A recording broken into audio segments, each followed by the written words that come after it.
চলো আজ দুপুরে কি কি লাঞ্চে মেনু করেছি সবাইকে দেখিয়ে দিই। এই যে দেখো, ভাত, আচ্ছা, সঙ্গে পাতে আছে এই যে গরম গরম মাছের ডিমের বড়া, আর আছে এই যে এখানে দেখছো এঁচোড় আর চিংড়ি মাছ দিয়ে একটা একদম মাখা মাখা তরকারি করেছি, এঁচোড় আর চিংড়ি মাছ দিয়ে।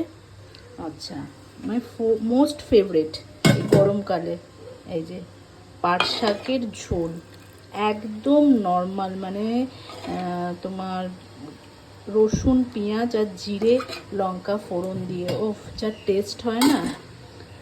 আর সঙ্গে আর একটা তো এটা বলেইছি, এটা হচ্ছে আমঝোল, যেটা গরমে যেটা খাওয়া খুবই ভালো।